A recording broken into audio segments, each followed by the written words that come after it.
Welcome to our Explainer. Today, we're going to dive into something that's really at the heart of any success story, building teams that don't just work together, but actually innovate together.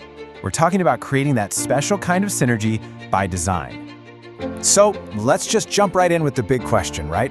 What is that secret ingredient? The one that makes a team so much more than just a collection of individuals. Is it just about hiring the smartest people you can find? Or is there something deeper going on? Something about how the team is actually built and led? Well, that's exactly what we're going to unpack. Okay, so here's our roadmap for this. First, we'll look at the foundation of team synergy. Then we'll get into the 4 pillars that hold it all together.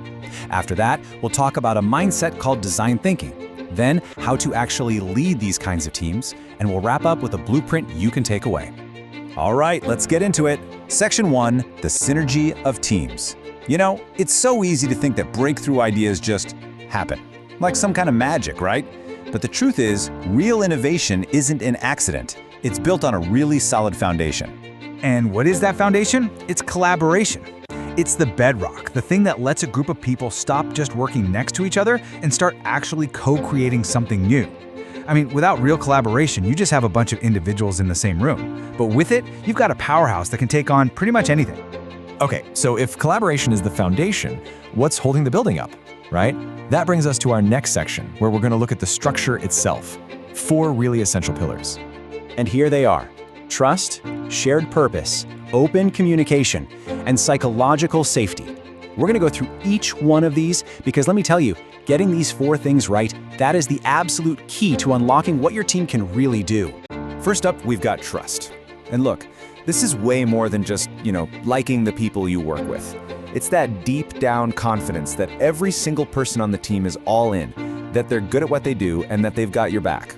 It's the glue, really. And without it, the whole thing just collapses. Okay, pillar number 2, shared purpose. Think of this as the team's North Star. It's that one common goal that everyone is aiming for.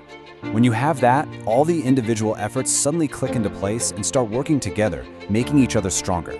It's how you go from a bunch of random actions to one focused, powerful force. Pillar 3 is all about open communication. And again, this isn't just about having more meetings. It's about creating a space where ideas, all kinds of ideas, and honest feedback can actually flow freely. It's like the engine that drives the team to explore every angle, even the ones that might feel a little uncomfortable at first. And that leads us perfectly into our 4th and final pillar, psychological safety. And honestly, this one might be the most important of all when it comes to innovation. It's that feeling that you can toss out a crazy idea, or admit you messed up, or ask a silly question, and you're not going to get shut down or humiliated.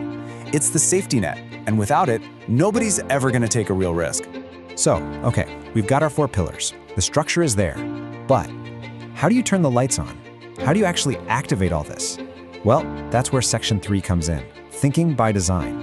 And it's more than just a process. It's a whole mindset that really acts like a catalyst for creativity. And you can see the difference right here. Traditional problem solving, it's usually a straight line. It avoids risk. It just wants to do what's worked before. But design thinking, man, it's totally different. It's all about people. It wants different perspectives. It loves experimentation. It basically says, hey, it's okay to not have the answer right away. And it directly feeds into those pillars of open communication and psychological safety. In fact, it pretty much requires them to work. Okay, so we've got the foundation, our 4 pillars, and we have the catalyst, design thinking. But how does this all happen in the real world? Who makes it happen?